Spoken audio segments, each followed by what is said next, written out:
I'm sitting here with a microphone in front of me, and I keep thinking about how words get twisted when people are scared, how entire ideas get reduced to headlines, and how Islam is almost always introduced to the world through noise instead of meaning.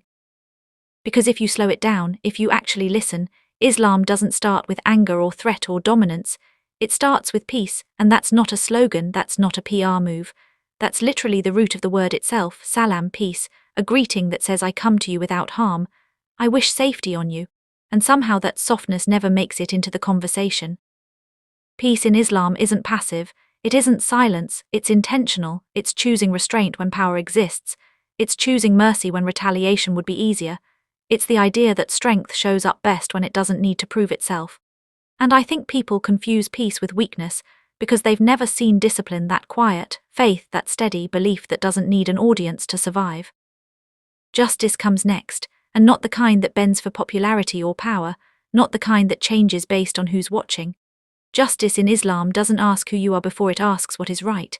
It doesn't care about status or wealth or whose side you're on. It cares about balance, about fairness, about the idea that every action creates weight in the world, and that weight has to be measured honestly. That's uncomfortable for systems built on privilege, because real justice doesn't flatter anyone. It tells the strong they don't get a free pass, it tells the weak they're not invisible, and it tells everyone that truth matters more than convenience. And when justice is rooted in God instead of people, it doesn't expire with trends, it doesn't change when leadership changes, it doesn't disappear when it becomes inconvenient. And then there's accountability, the part that makes people shift in their seats, because accountability in Islam doesn't stop at laws or cameras or consequences you can outrun. It follows you into private moments, into intentions, into the things you do when no one is clapping, no one is recording, no one is counting likes. It says you are responsible not just for what you do, but for why you do it, that your inner world matters as much as your outer performance. That excuses don't erase impact, that someday every word you released into the world will be weighed, not by public opinion, but by truth. And that idea terrifies people who are used to hiding behind systems, because Islam doesn't let you outsource your conscience. Peace, justice, accountability, they're not separate lanes, they're braided together, one holding the other in place. Peace without justice is silence, justice without accountability is theatre, accountability without peace becomes cruelty. Islam stitches them together and says this is how a society breathes without choking itself. This is how belief shapes behavior, how faith becomes action instead of noise, how morality becomes lived instead of preached. And I keep thinking about how different the world would sound if Islam were explained this way more often, slowly, honestly, without fear dressing itself up as concern, without politics pretending to be principle, without reducing an entire way of life into a caricature people never bothered to meet. And when you really sit with it, you realize Islam doesn't talk about peace like it's an abstract dream or a poster on a wall. It talks about peace like something fragile that has to be protected through behavior, through choices that don't always feel good in the moment. Peace isn't just the absence of violence, it's the presence of responsibility. It's how you speak when you're angry, how you respond when you're provoked, how you refuse to let your ego be the loudest voice in the room. Islam teaches that peace starts inside a person before it ever reaches the outside world, because a heart that's constantly at war with itself will eventually export that chaos to everyone around it. That's why intention matters so much, because intention is where peace is either born or broken, long before actions show up. Justice, too, isn't framed as a weapon, it's framed as a trust. You're trusted to be fair even when it costs you something. You're trusted to stand up for what's right even when it isolates you. You're trusted to speak truth even when silence would protect your comfort. Islam doesn't let justice be selective. It doesn't let you defend it only when it benefits you and ignore it when it exposes you. It demands consistency, and consistency is exhausting for people who prefer convenience. That's why justice in Islam feels heavy to those who encounter it honestly, because it doesn't let you split the world into heroes and villains and place yourself permanently on the good side. And accountability keeps circling back like a quiet echo you can't mute, because Islam doesn't let morality be performative. It doesn't care how righteous you look if your private self tells a different story. It doesn't let you blame culture or trends or pressure for the choices you made with open eyes. Accountability in Islam is deeply personal, but it's also universal because no one is exempt from it, not leaders, not followers, not the people with microphones, not the people hiding in the background. It's the idea that power doesn't cancel responsibility, it amplifies it. What keeps hitting me is how these principles are taught not as theories, but as habits, daily practices, reminders woven into prayer, into charity, into restraint, into humility. Islam doesn't wait for crises to talk about justice, it trains people for it long before the test arrives. It doesn't wait for conflict to mention peace, it builds it into greetings, into manners, into the way disagreement is supposed to be handled. And accountability isn't postponed to some distant moment, it's reinforced constantly, so a person never forgets that their life is meaningful, that their choices carry weight, that nothing they do is insignificant. And maybe that's why these ideas unsettle people who only know freedom as the absence of limits, because Islam defines freedom differently. It says real freedom is being released from ego, from impulse, from the illusion that you can do anything without consequence. It says discipline isn't oppression, it's direction, and without direction, power turns destructive. Peace, justice, accountability aren't there to cage a person, they're there to keep a person from becoming someone they don't recognize anymore. And I keep thinking about how Islam doesn't separate belief from behavior, how it refuses to let faith live only in private feelings or quiet corners of the heart. Peace has to show up in how you treat people who can't give you anything back. Justice has to show up when the story is messy, when there isn't a clean villain, when you're implicated in the outcome whether you like it or not. Accountability has to show up when it would be easier to disappear, to rewrite the narrative, to pretend you didn't know better. Islam insists that belief leaves fingerprints, that if it's real, it changes how you walk through the world, how you handle power, how you carry disappointment, how you respond when you're wrong. There's something almost confrontational about that honesty, because it doesn't let you hide behind identity alone. You don't get credit just for saying you believe, you're measured by how you act when belief costs you something. Peace isn't proven when things are calm, it's proven when you're provoked. Justice isn't proven when it favors your side, it's proven when it challenges it. Accountability isn't proven when consequences are obvious, it's proven when no one is watching. Islam keeps pointing back to those moments, the quiet ones, the unseen ones, and says this is where character actually lives. And the thing is, this framework doesn't just shape individuals, it shapes communities. When peace is prioritized internally, violence becomes the last resort instead of the first reaction. When justice is anchored in principle instead of loyalty, corruption has less room to breathe. When accountability is normalized, abuse of power doesn't get dressed up as leadership. Islam isn't naive about human nature. It doesn't assume people are naturally good or naturally evil. It assumes people are capable of both, and it builds systems meant to restrain the worst impulses while nurturing the best ones. That's why responsibility in Islam isn't just vertical between a person and God, it's horizontal too, between people and people. You're accountable for harm you cause, but also for harm you ignore when you had the ability to intervene. You're responsible for the words you normalize, the lies you let pass, the silence you choose when truth feels risky. Peace doesn't mean neutrality in the face of injustice. It means refusing to become cruel while resisting it. Justice doesn't mean vengeance, it means restoration, balance, a return to what was broken. And when people say Islam is too strict, I wonder if what they're really reacting to is how little space it leaves for self-deception. Because Islam doesn't flatter the ego, it disciplines it. It doesn't tell you you're perfect as you are, it tells you you're accountable as you grow. It doesn't erase failure, but it doesn't romanticize it either. It treats mistakes as moments for correction, not identity, and that requires humility, the kind of humility that's uncomfortable in a culture obsessed with validation. And I keep circling back to how Islam talks about justice like something alive, something that breathes through everyday decisions instead of waiting for courtrooms or headlines. Justice isn't delayed until power is involved, it's practiced in homes, in workplaces, in friendships, in the way promises are kept or broken. It shows up in how wealth is handled, how the vulnerable are treated, how honesty is chosen even when lying would be smoother.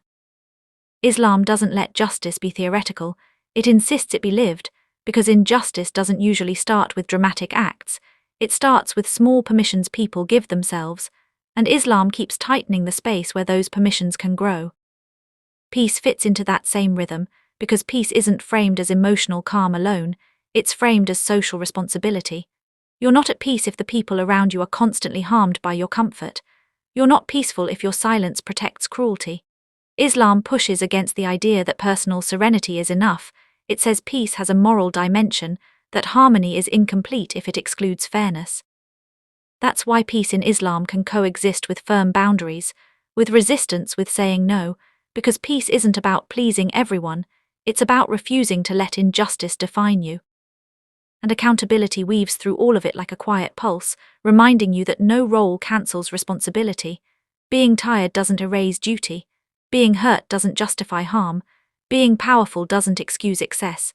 Islam doesn't deny pain, it acknowledges it, but it refuses to let pain become a license to destroy others. Accountability keeps pain from turning into legacy, from being passed down as justification. It asks you to interrupt cycles instead of continuing them, even when that interruption feels unfair to you personally. What feels radical about this is how Islam trusts people with moral weight. It doesn't infantilize them, it doesn't lower expectations because life is hard. It says life is hard, and that's exactly why standards matter. Justice matters because suffering exists. Peace matters because conflict is inevitable. Accountability matters because temptation is real. Islam doesn't pretend the world is gentle, it prepares people to move through it without becoming brutal. And sitting here thinking about all of this, I realize how often Islam is accused of being rigid, when what it's really doing is being precise. It draws lines not to restrict compassion but to protect it. It sets limits not to suffocate humanity, but to prevent it from collapsing into impulse. Peace, justice, accountability, they aren't there to make life smaller, they're there to keep it from spinning out of control, to keep meaning intact when everything else feels negotiable. And there's something deeply personal about how Islam frames accountability, because it doesn't let you outsource it to systems or hide it behind group identity. You can't say everyone else was doing it. You can't say the environment made you this way. You can't say intention doesn't matter because outcome is all that counts. Islam keeps pulling the lens back to you, to your choices, to the space between impulse and action where responsibility actually lives. It says you are not just a product of your circumstances, you are a participant in them, and that idea can feel heavy, but it's also strangely empowering because it means you're not trapped by the worst version of yourself. Peace flows from that responsibility in a way that's almost countercultural, because Islam doesn't teach peace as emotional numbness or forced positivity. It teaches peace as alignment, when your actions stop contradicting your values, when your inner world and outer behavior finally stop arguing with each other. That kind of peace is earned, not assumed, and it doesn't come from avoiding conflict, it comes from resolving it honestly. Islam doesn't promise that life will be calm, it promises that calm can exist even inside struggle if integrity stays intact. Justice keeps grounding all of this in reality because justice in Islam isn't sentimental. It doesn't collapse under pressure. It doesn't excuse harm because the person causing it is charismatic, influential, or familiar. It holds everyone to the same moral weight, and that's unsettling in a world where influence often rewrites rules. Islam refuses that rewrite. It says closeness doesn't cancel truth, loyalty doesn't erase harm, and love doesn't require blindness. That kind of justice protects relationships by making them honest instead of fragile. And what keeps striking me is how these principles are taught with patience, not urgency-driven fear. Islam doesn't shout morality into existence, it repeats it, reinforces it, builds it slowly through habits and reminders. Prayer isn't just ritual, it's recalibration. Charity isn't just generosity, it's justice in motion, wealth circulating instead of stagnating. Fasting isn't just abstinence, it's accountability sharpened, teaching a person they can say no to themselves without collapsing. These practices aren't random, they're training, shaping people who can carry peace without becoming passive, justice without becoming cruel, accountability without becoming hopeless. There's an honesty in Islam about how easy it is to drift, how quickly power can corrupt intention, how subtly ego can dress itself up as righteousness. Instead of pretending that danger doesn't exist, Islam builds guardrails around it. It doesn't say trust yourself completely, it says check yourself constantly. Not because you're evil but because you're human. And that humility is what keeps peace from becoming arrogance, justice from becoming tyranny, accountability from becoming despair. And the more I think about it, the more I realize how Islam refuses to let justice be emotional. It doesn't let outrage decide what's right, and it doesn't let sympathy erase responsibility. Justice in Islam is steady, even when emotions are loud, even when the crowd is leaning one way, even when the truth doesn't feel cinematic. It asks you to slow down, to verify, to listen, to weigh harm instead of amplifying it. In a world addicted to instant reactions, that patience feels almost rebellious. But that's the point. Justice that moves too fast usually trips over truth, and Islam would rather be careful than popular. Peace fits into that patience like a breath you take before saying something you can't take back. Islam teaches that not every reaction deserves a response, not every insult deserves escalation, not every conflict deserves your energy. That restraint isn't surrender, it's strategy, it's dignity choosing not to be dragged into chaos.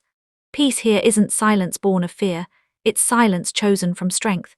It's knowing who you are so clearly that provocation loses its power over you. And that kind of peace doesn't weaken a person, it makes them harder to manipulate. Accountability keeps sharpening that awareness because Islam doesn't let ignorance be a permanent excuse. You're encouraged to learn, to reflect, to question yourself before questioning others. Accountability isn't just about punishment, it's about growth, about catching yourself before damage spreads. Islam treats self-correction as a form of courage, not shame. Admitting you were wrong isn't humiliation, it's alignment. And that perspective changes how people relate to mistakes, because errors become checkpoints instead of dead ends. What stands out is how Islam assumes responsibility at every level: individual, communal, structural. Leaders are accountable for how they lead.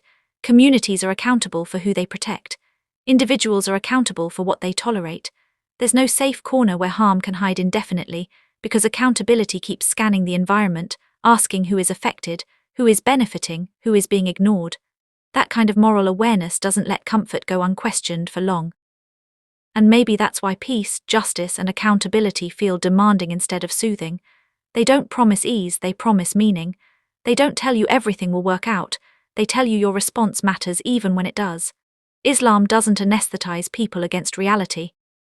It wakes them up to it, asking them to show up fully, consciously, responsibly, even when the world feels unfair, even when outcomes feel uncertain, even when doing the right thing feels lonely. And there's this quiet insistence in Islam that justice isn't negotiable just because it's inconvenient, that truth doesn't lose its weight just because it complicates your life. Justice isn't something you visit when you feel moral and abandon when it costs you relationships, money, or comfort. Islam treats justice like a responsibility you carry, not a tool you pull out selectively. It asks you to stand straight even when bending would make things easier, and that steadiness feels rare in a world where principles are often traded for applause. Justice here doesn't need drama, it needs consistency, and consistency is harder than outrage because it doesn't give you adrenaline, it gives you accountability. Peace moves alongside that consistency in a way that feels misunderstood, because Islam doesn't define peace as everyone agreeing or everything feeling soft. Peace is knowing how to disagree without dehumanizing, how to resist without becoming cruel, how to protect dignity even in conflict. Islam doesn't teach people to avoid tension at all costs, it teaches them how to carry it without letting it rot their character. That kind of peace is disciplined, it's intentional, and it's often invisible, because it doesn't perform well in chaos-driven spaces. And accountability keeps returning like a mirror you can't turn away from, reflecting not just actions but patterns. Islam doesn't just ask what you did once, it asks who you're becoming over time. Are your habits leaning toward mercy or ego, honesty or convenience, humility or dominance? Accountability here isn't obsessed with perfection, it's obsessed with direction. It cares less about flawless moments and more about whether you're correcting yourself when you drift. That removes the illusion that faith is about image, because images can be curated, but patterns reveal truth. What's striking is how Islam doesn't allow justice to be outsourced entirely to institutions. Laws matter, systems matter, but personal responsibility doesn't disappear just because something is legal. Islam insists that legality and morality aren't always the same thing, that something can be permitted and still be wrong, accepted and still be harmful. That gap is where accountability lives, reminding you that being compliant isn't the same as being just, and that peace built on harm is just silence with better branding. And as I'm talking through this, I keep thinking about how these principles demand emotional maturity. They require a person to sit with discomfort instead of numbing it, to hear criticism without collapsing or attacking, to hold power without letting it hollow them out. Islam doesn't promise emotional ease, it promises moral clarity, and clarity can feel sharp before it feels freeing. Peace, justice, accountability, they all ask you to grow up spiritually, to stop confusing impulse with authenticity, reaction with truth, volume with strength. And there's something almost tender in how Islam talks about accountability when it comes to mercy, because it doesn't treat responsibility as a trap, it treats it as a path back. Accountability isn't there to crush a person under guilt, it's there to keep them from lying to themselves. Islam assumes people will fail sometimes, that weakness is part of being human, but it refuses to let failure become identity. You're accountable so you can return, so you can realign, so you don't drift so far that you forget who you were trying to be in the first place. That balance between honesty and mercy is delicate, and Islam guards it carefully because too much judgment breaks people, and too much leniency breaks truth. Peace lives inside that balance too, because real peace doesn't come from pretending everything is fine, it comes from naming what isn't and choosing not to let it harden you. Islam teaches a peace that allows grief, regret, and disappointment to exist without turning into bitterness. It doesn't rush healing, it doesn't shame struggle, but it also doesn't romanticize pain. It says feel what you feel, but don't let those feelings drive the wheel. Peace here is emotional literacy, knowing what's happening inside you without surrendering to it. Justice in that same breath is framed as protection, not punishment. Islam's justice isn't obsessed with retribution, it's concerned with restoring balance, with preventing harm from spreading further, with acknowledging wrong without becoming obsessed with vengeance. That's a hard thing to hold, because anger feels more satisfying than restraint, especially when harm is real. But Islam keeps asking whether satisfaction is the same as righteousness, whether destruction actually heals anything, whether repeating harm under a different banner makes it justice. That question lingers, and it doesn't let easy answers pass. What I keep noticing is how Islam doesn't treat these principles as isolated virtues you perform occasionally. It treats them like muscles that need constant use. Peace weakens if it's only practiced when convenient. Justice erodes if it's only applied when you're safe. Accountability collapses if it only shows up after consequences arrive. Islam builds repetition into life so these values don't atrophy, so they stay reflexive, so they show up under pressure when thinking clearly is hardest. And there's an intimacy to this framework that people miss, because it asks you to be in constant conversation with yourself. You're always checking your tone, your motive, your impact, not in a paranoid way, but in an aware way. Islam doesn't let life become autopilot, it keeps pulling you back into consciousness, back into intention, back into choice, and that awareness can feel heavy until you realize it's also what keeps you from drifting into someone you never meant to become. And the more I sit with it, the more I realize how peace in Islam isn't just about what you avoid, it's about what you actively create. It's about being present in relationships without judgment, about choosing calm in chaos, about giving space for voices that are usually ignored. Peace isn't passive, it's a deliberate stance. It's refusing to escalate when escalation would be easy, refusing to mirror cruelty when cruelty is all around you. That choice requires awareness, it requires patience, it requires courage, and Islam frames it not as weakness, but as one of the strongest kinds of power. Because a heart that can stay calm when provoked is a heart that isn't enslaved by fear or ego. Justice in this rhythm becomes a lens, a filter for every action. It asks constantly, is this fair? Is this balanced? Who benefits and who suffers? It doesn't settle for partial truths or convenient narratives.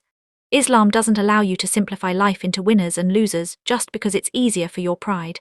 Justice demands honesty even when honesty isolates you, even when fairness demands that you confront people you love or systems you depend on. And that kind of moral courage is exhausting but essential, because without it, peace can become quiet complicity, and accountability can become just a buzzword. Accountability in Islam lives in that intersection between intention and effect. It's not enough to mean well if harm follows your action. It's not enough to act responsibly if your heart is clouded with neglect. Islam asks you to trace every choice, to watch how it ripples outward, to take responsibility for the unseen consequences as well as the visible ones.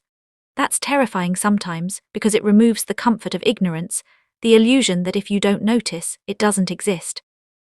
But it's also liberating because it gives you control over how you shape your legacy, how you leave the world, and how you carry yourself through it.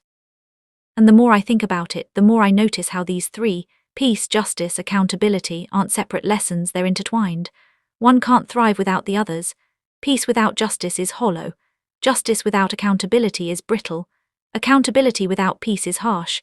Islam doesn't present them as separate tracks you can pick and choose from, it embeds them into life as a triad that shapes character, choices, interactions, and society itself. That's why living by these principles feels alive, real, demanding, and transformative all at once. And I keep coming back to how Islam doesn't just tell you to act, it asks you to reflect, to pause, to measure, to be aware of every ripple you create. Peace isn't just about not hurting others, it's about noticing where your presence eases tension and where it escalates it. Justice isn't just about rules or laws, it's about fairness that can't be faked, fairness that holds even when no one is watching. Accountability isn't just about punishment or recognition, it's about tracing the invisible consequences of every word, every choice, every glance. And that kind of consciousness, that constant self-check, is exhausting in a culture that celebrates impulsivity, but it's exactly what builds character that doesn't crumble under pressure. Peace requires courage because it's not passive.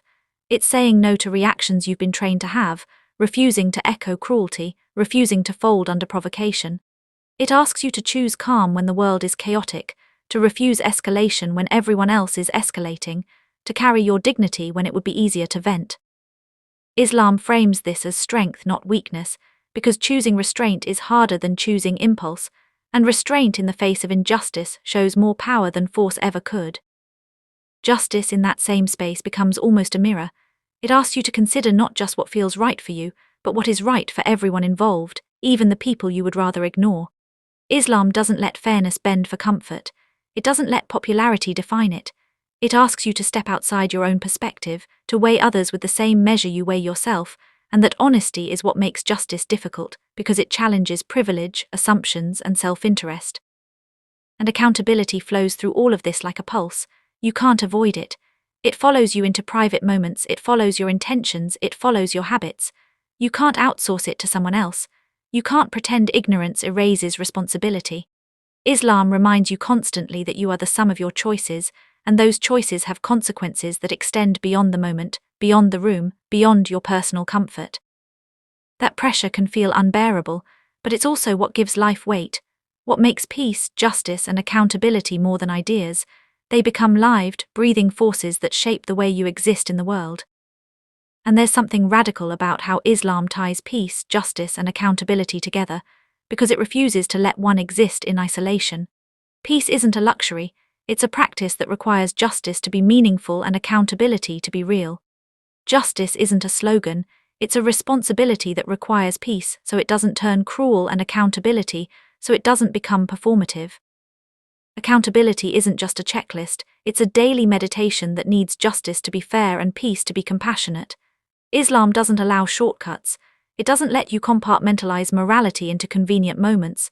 Everything is connected, and living that connection is a constant challenge, a constant test of integrity, a constant invitation to grow. And maybe that's why it feels so hard sometimes, because living in alignment isn't easy. It asks you to notice the small ways you slip, the ways pride colors your reactions, the ways convenience tempts compromise. It asks you to speak when silence would be easier, to act when passivity is comfortable, to own your mistakes when excuses are simpler.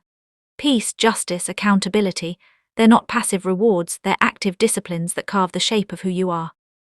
And the beauty in that is subtle. You don't feel it all at once. You don't see the full effect immediately.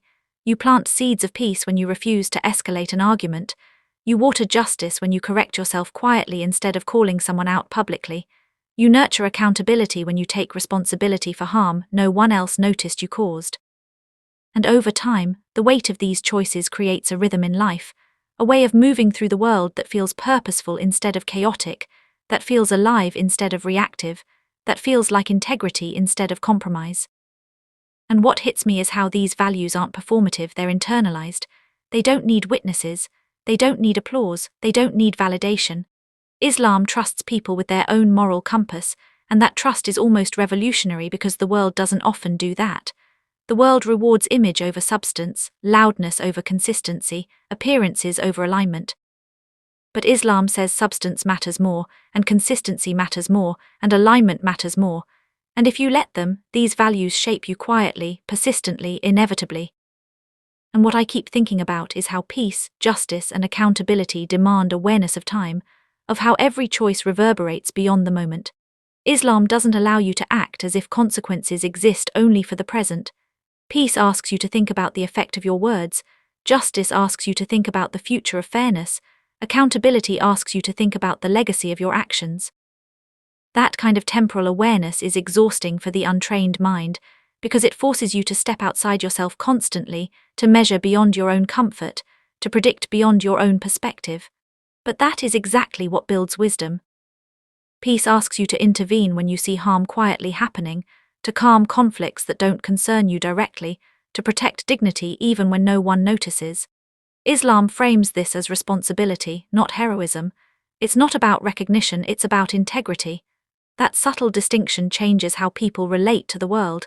It asks you to be awake, to be attentive, to resist the ease of disengagement. And that attentiveness ripples, because one act of mindful peace can prevent escalation, can prevent resentment, can prevent injustice from spreading. Justice in that same continuum asks you to confront inequity even when it's uncomfortable, even when it inconveniences you, even when it isolates you. It refuses shortcuts and refuses compromises that would silence harm temporarily while letting it fester beneath the surface. Islam frames justice as relentless but measured, precise but humane, because untempered justice can become cruelty and untempered mercy can become weakness. It asks you to balance fairness with compassion, consistency with flexibility, truth with tact. And accountability is woven through all of it like a pulse you can't ignore.